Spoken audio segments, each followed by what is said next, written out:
You ever wake up already feeling like you're late for something even when you're not, or your phone dings, and before you've even read the text, your heart's doing jumping jacks? Or maybe you've been lying in bed for 2 hours having a full blown debate in your head about something that happened 3 years ago. And then someone says, just calm down. Right, because that's how this works. Here's the thing, you are not your anxiety. It's not your personality. It's not a permanent flaw, and you're not doomed to feel like this forever.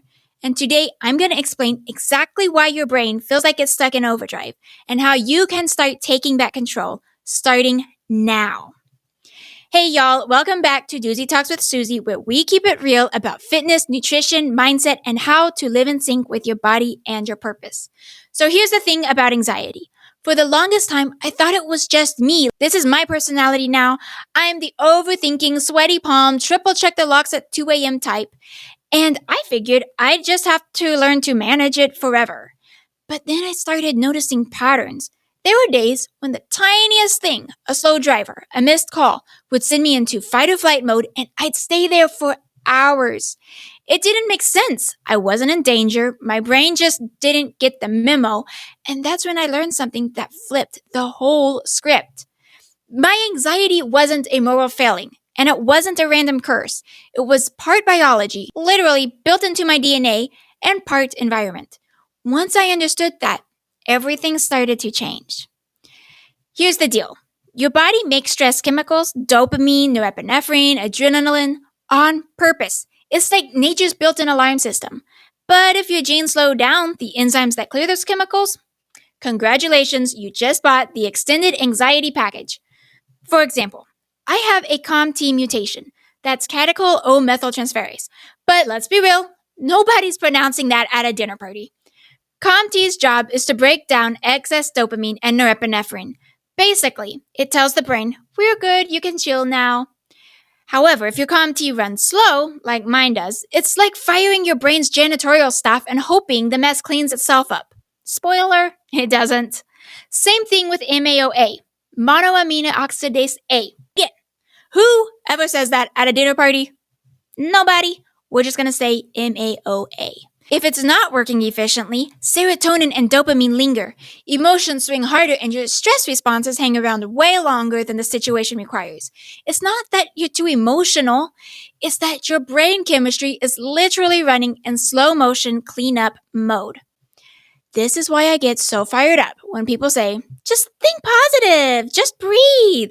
Like Brenda, my enzymes are genetically backed up like a traffic jam on the I-10. Breathing alone isn't going to fix that. Yes, mindset matters, but if you've got certain genetic variants, high stress, nutrient deficiencies, or gut problems, you're fighting anxiety on hard mode. And here's the kicker. If your body's also low in key nutrients like magnesium, B vitamins, or if your gut isn't making enough neurotransmitters, you're basically playing the anxiety game without the cheat codes everyone else has. Is that even fair? For me, the turning point came when I got my DNA tested. And let me just say right now, I'm not selling anything, but people, go get your DNA tested. You want to know how your body's working. You want to know why you have high blood pressure, why you're dealing with type 2 diabetes, why there's cancer that runs in your family, all of this stuff. You want to know about Parkinson's, what led to the Parkinson's disease, are you at risk?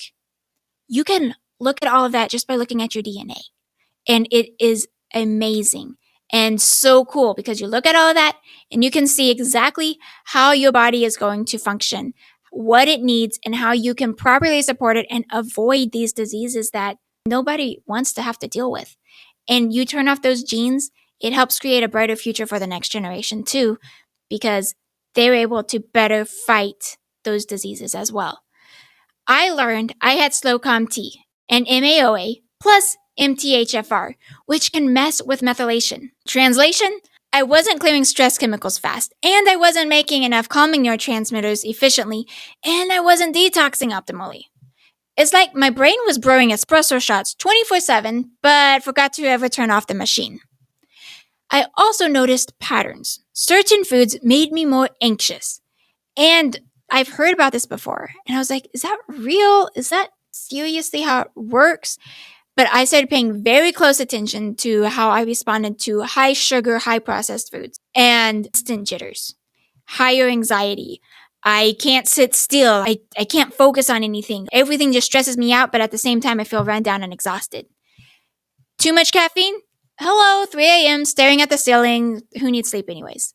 And when the gut was inflamed after eating foods my body didn't tolerate, my anxiety skyrocketed.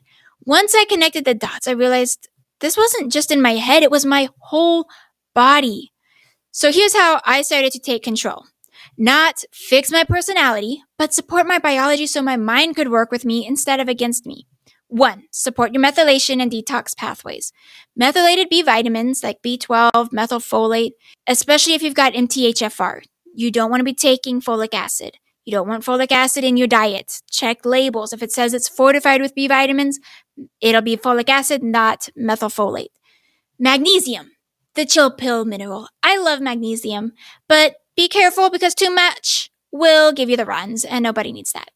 Clean up liver support like leafy greens if cruciferous vegetables if tolerated, or targeted supplements if those foods are not going to work for you.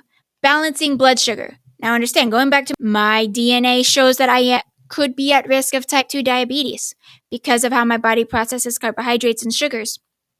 So I have to really watch my blood sugar levels, make sure I keep it balanced at all times so that I can avoid stressing the pancreas, doing things that can cause my body to develop type 2 diabetes.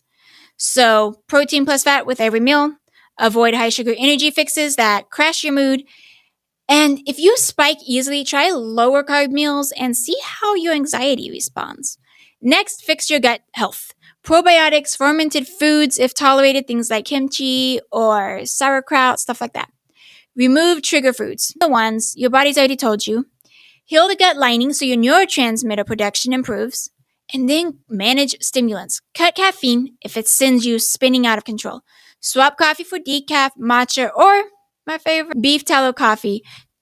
Don't knock it till you try it, guys. Look, I love my coffee, but I had to cut dairy out of my diet because I was having some issues. And then I tried to reincorporate oat milk, and that was a no-go. And I was getting frustrated because I still wanted my coffee. I was like, I don't like to drink tea first thing in the morning. It's not my thing. So now I make my coffee with a little bit of beef tallow, just a tiny pinch of salt, and a little bit of xylitol or honey.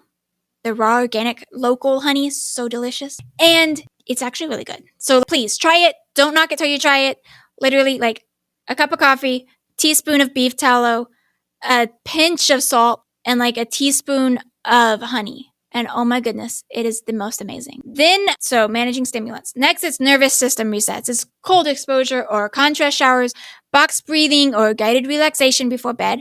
Daily movement, not just workouts, but walks, stretching, play, get up and move throughout the day because your body needs that in order for the nervous system to properly reset throughout the day.